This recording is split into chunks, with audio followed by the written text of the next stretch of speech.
P&L के लिए P&L बोला जाता है। सी मैंने अभी बताया था जितने भी आपके इंश्योरेंस के इसके अलग अलग कैटेगरीज है उसके लिए बनेगा रेवेन्यू अकाउंट जो ऊपर का फॉर्मेट था। इनके अलावा हमारे पास जो बनता है that is a P&L account and this is a combined and single format for all type of insurance category, fire, marine, other insurance सब इसमें एक साथ आया। ओके तो P&L फॉर्मेट में देखो ऑब्जर्व करो कि profit and loss account for the year ended, उसके अंदर particular schedule number 1 amount and amount, first amount column is a inner column and second is a outer column. Clear हो रही, current and previous year ये कुछ नहीं होगा हमारे लिए, राइट, जो भी होगा वो इनर एंड आउटर, बस दो ही कॉलम होंगे। इसमें ऑब्जर्व करो टोटल 5 शेयर है, ठीक है ना, 1 2 3 4 5। वन में आता है ऑपरेटिंग प्रॉफिट या तो लॉस। ऑपरेटिंग प्रॉफिट में क्या होगा, रेवेन्यू अकाउंट का जो लास्ट आंसर आता है दिस वन, ओके ये यहाँ होगा फायर इंश्योरेंस का अमाउंट, मर्ड इंश्योरेंस का अमाउंट, मिसलेनियस का अमाउंट सब इनर में टोटल आउटर में। ये कौन सा समझ में आया, ये हो गया first point that is operating profit या तो लॉस। लॉस रहेगा तो माइनस करेंगे। इनकम फ्रॉम इन्वेस्टमेंट मतलब रेगुलर वाला बिजनेस छोड़ के इनके अलावा आप कुछ ऑन कर रहे हो, उसमें इंटरेस्ट है, डिविडेंड है, profit and sale of investment है, लॉस उसमें से लॉस माइनस करेंगे, ये सब कुछ यहाँ पे आएगा। अभी आप बोलेंगे ये हेडिंग तो इसमें भी थे और इसमें भी है तो कहाँ रिकॉर्ड करेंगे। अगर आपके क्वेश्चन में combine sum, combine means what, fire भी है मरीन भी है and they say that prepare a P&L account. ऐसे सिचुएशन में अगर आपका रेंट है, इंटरेस्ट है, इन्वेस्टमेंट है, इसको हेडिंग नहीं बोला ये फायर का कि ये मरीन का है, कुछ नहीं बोला है तो ये यहाँ जाएगा। क्लियर है। और अगर स्पेसिफिकली बोला रहेगा कि इंटरेस्ट रिसोर्स और इन फायर तो फायर वाला फायर में जाएगा, मरीन वाला मरीन में यहाँ जाएगा, right. But if any specific information is not given ना, इसका मतलब ये कंबाइन है, कंबाइन है तो यहाँ P&L में होगा। क्लियर हो गया। दिस इज ऑल्सो इनकम, तो इनकम के लिए पहले प्रॉफिट्स निकाला, इंटरेस्ट लिया, इंटरेस्ट डिविडेंड इनकम वो फिर वो इनर में, देन प्रॉफिट में से लॉसेस माइनस करके भी इनर में, टोटल आउटर में, and this is known as a profit from investment. Clear हो गया। ऊपर का ऑपरेटिंग प्रॉफिट है, दूसरा प्रॉफिट ऑफ इन्वेस्टमेंट इनकम के, और फिर आता है अदर इनकम, अगर कुछ रहेगा तो, नहीं तो मत दो। ओके और फिर सबका total that is a total A, that is a total income. समझा कि नहीं समझा, राइट है। अब आता है प्रोविजन। प्रोविजन में क्या होगा, अदर दैन टैक्सेशन। क्या होगा प्रोविजन में, अदर दैन टैक्सेशन।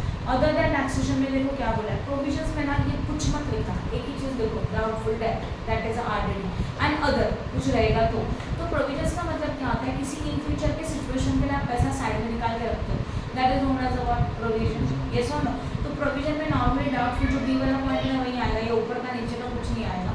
तो हेडिंग लिखेंगे provision for doubtful debts and B other, बस इतना ही। इनका टोटल, इनका अमाउंट इनर में, टोटल आउटर।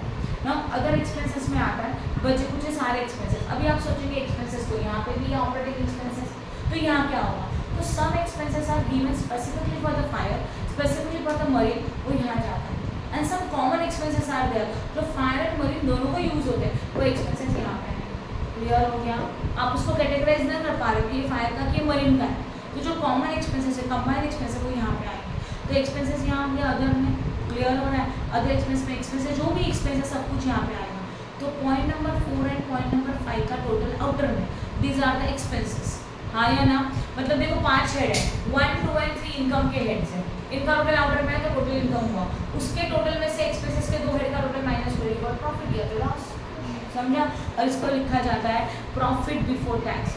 लेस टैक्स करो, you got profit after tax, बराबर है। और लेस टैक्स के साथ और क्या क्या माइनस हो सकता है, इंटरिम डिविडेंड है, प्रपोज डिविडेंड है, डिविडेंड डिस्ट्रीब्यूशन टैक्सेस है, जो ये सब कॉमन है, ना फायर का है ना मरीन का है। जो कंबाइंड है, कॉमन है, जो फायर का भी है तो मरीन का किसी का भी हो सकता है, वो एप्रोप्रिएशन से यहाँ पे आता है।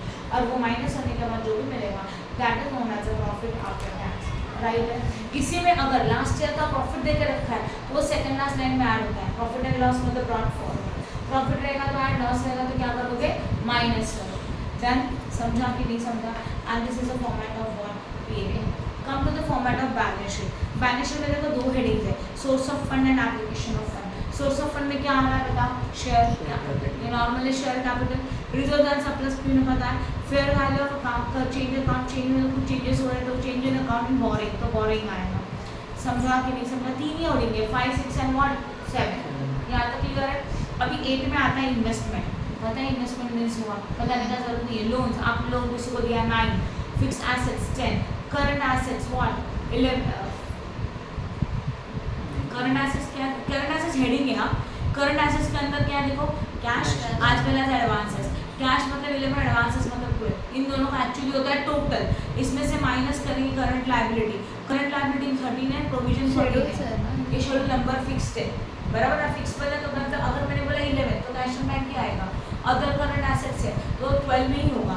11 + 12 युअर टोटल करंट एसेट्स, उनमें से माइनस करने का है करंट लायबिलिटी जो कि शेड्यूल नंबर 13 है, एंड प्रोविजन जो कि शेड्यूल नंबर 14 है। 13 + 14 टोटल आया ना, राइट। फिर 10 + 11 में से 13 + 14 का टोटल माइनस करेंगे और जो भी मिलेगा that is known as what, net income. समझा कि नहीं समझा? नेट करंट एसेट्स है, एसेट्स माइनस लायबिलिटी मतलब 11 + 12 का टोटल माइनस 13 + 12 का 13 + 14 का टोटल, दोनों माइनस करेंगे तो आपको मिलेगा नेट करंट एसेट्स। समझ में आया? And this expenditure not return of question में दिया रहेगा वो लिखेंगे and then you make a total. Total हो जाएगा तो आपको मिलेगा टैली अमाउंट। समझा? This is a format of what, balance sheet. I hope no doubt in this, clear है? तो आज के लिए इतना कर सकते हो। गुड। कल हम लोग कंबाइन